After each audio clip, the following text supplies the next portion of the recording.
নমস্কার বন্ধুরা, আরও একটি নতুন পর্বে আপনাদের স্বাগত জানাই। আশা করছি আপনারা সবাই ভালো আছেন, সুস্থ আছেন।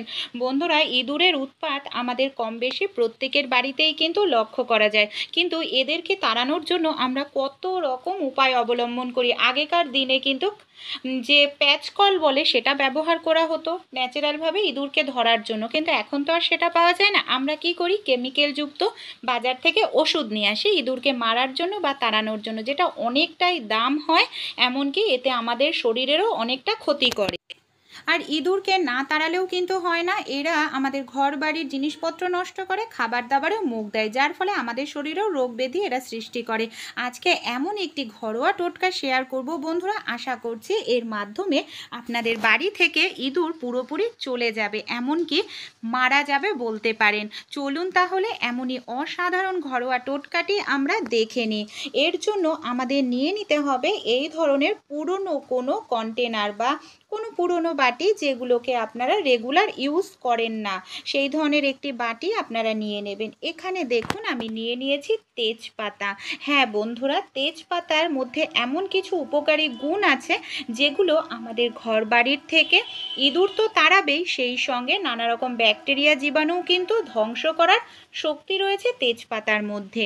বেশি লাগবে না, দুটো তেজপাতা আপনারা এইভাবে ছোট ছোট টুকরো করে কেটে নিন, ব্যাস দেখবেন দারুণ রেজাল্ট পাবেন এই ঘরোয়া টোটকাটি যদি ঠিক এইভাবেই আপনারা অ্যাপ্লাই করেন। ইঁদুর তো আপনাদের বাড়ি থেকে যাবেই, সেই সঙ্গে কিন্তু আর কখনোই আসবে না। এর মধ্যে আমি দিয়ে দিচ্ছি বন্ধুরা কিছুটা পরিমাণ ডিটারজেন্ট পাউডার, যেটা আমাদের প্রত্যেকের বাড়িতেই থাকে, এই ধরনের ডিটারজেন্ট পাউডার দিয়ে দিলাম। এবার আমি দিয়ে দিচ্ছি বেশ কিছুটা পরিমাণ জল, অবশ্যই এখানে আমি হাফ কাপ পরিমাণ জল ব্যবহার করেছি। জল দিয়েও খুব ভালো করে মিশিয়ে নেওয়ার পর দিয়ে দিচ্ছি লঙ্কার গুঁড়ো। লঙ্কার গুঁড়ো এমন একটা জিনিস, যদি ইঁদুর এটা খায়, ইঁদুরের খাওয়ার শরীরের সঙ্গে সঙ্গে রিয়াকশান দেখা দেবে, ইঁদুর সেখান থেকে চলে যাবে। এমনকি আরও কিছু জিনিস মেশাবো যাতে ইঁদুর বাইরে গিয়ে মারা যায়। এখানে আমি নিয়ে নিয়েছি হারপিক। আমাদের প্রত্যেকের বাড়িতেই কিন্তু হারপিক থাকে। সামান্য পরিমাণ এখানে হারপিক নিয়ে খুব ভালো করে এই মিশ্রণটার সঙ্গে আমাদের এইভাবেই মিশিয়ে নিতে হবে। দেখুন এইভাবে চামচ দিয়ে আমি খুব ভালো করে এটাকে মিশিয়ে নিলাম। এবার আমি এর মধ্যে দিয়ে দিচ্ছি বন্ধুরা আটা। যে আটার আমরা রুটি তৈরি করে খাই, সেই আটা আমি দিয়ে দিলাম। এখানে আটার পরিবর্তে আপনারা ছাতু কিংবা চালের গুঁড়ো ব্যবহার করতে পারেন। মিশ্রণটা ঠিক দেখুন এরকম তৈরি করতে হবে, খুব ঘনও না পাতলাও না। আর আটা এই কারণেই দিলাম যাতে ইঁদুর খুব সহজেই খেয়ে নেয়, কারণ ইঁদুর নর্মালভাবে অন্যান্য জিনিস দিলে কিন্তু খাবে না। এখানে দেখুন আমি বিস্কুট নিয়েছি। বিস্কুট নিলে কি হবে, বিস্কুটের গন্ধে কিন্তু ইঁদুর এই মিশ্রণটা অবশ্যই খাবে, যদি আপনাদের ঘরে ইঁদুর থেকে থাকে। বিস্কুটের ওপরে মিশ্রণটাকে খুব ভালো করে আমি লাগিয়ে দিলাম। আরও একটি জিনিস দেব যেটা 100% ইঁদুর মারা যেতে সক্ষম হবে।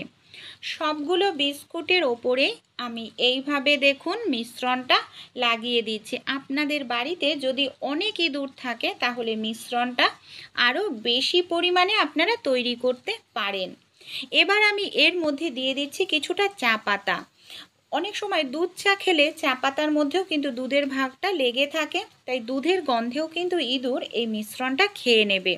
কিছুটা পরিমাণ আমি চা পাতা এখানে দেখুন দিয়ে খুব ভালো করে এটাকে মিশিয়ে নিচ্ছি। এবার আমি নিয়ে নিয়েছি বন্ধুরা একটি রুটি। এমন সব জিনিস ব্যবহার করতে হবে যাতে ইঁদুর খুব সহজেই এই মিশ্রণটা খেয়ে নেয়। নর্মালভাবে কিন্তু বন্ধুরা ইঁদুর এটা খাবে না, তাই অবশ্যই এইভাবে আমাদের অ্যাপ্লাই করতে হবে। আমি রুটির ওপরেও খুব ভালো করে দেখুন মিশ্রণটা এইভাবে লাগিয়ে নিলাম। এবার কোথায় কোথায় আর কিভাবে ব্যবহার করব এটাকে চলুন দেখে নিই। দেখুন এটাকে আমি রুটিটাকে একটি প্লেট নিয়ে নিয়েছি, পুরনো প্লেট, যে প্লেটটা ব্যবহার করি না সেই প্লেটের ওপর নিয়ে নিয়েছি। আর বিস্কুটগুলোকে একটি পেপারের ওপর নিয়েছি। এর ওপর যেটা এবার আমি দেব তুতে। তুতে বলতে আগেকার দিনে যেই সব জিনিস দিয়ে জামা কাপড়, সাদা জামা কাপড়ের উজ্জ্বল ভাব আনার জন্য ব্লু করা হতো, মানে এই তুঁতেটা সামান্য পরিমাণ দিয়ে দিচ্ছি। তুঁতে কিন্তু এক ধরনের বিষ, হারপিকের থেকেও ক্ষতিকর। তাই বাড়িতে যদি কোনো ছোট বাচ্চা থাকে, পোষ্য প্রাণী থাকে, তাদের থেকে এটাকে অবশ্যই সাবধানে রাখবেন।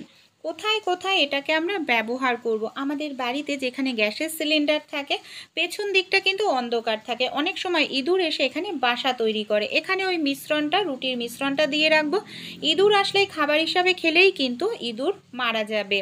বা আমাদের ঘরের যেখানে দরজা, মেন দরজা, যেখান থেকে ইঁদুর ঢোকার সম্ভাবনা, সেখানেও আপনারা এইভাবে দিয়ে রাখতে পারেন। দেখবেন দারুণ রেজাল্ট পাবেন বন্ধুরা।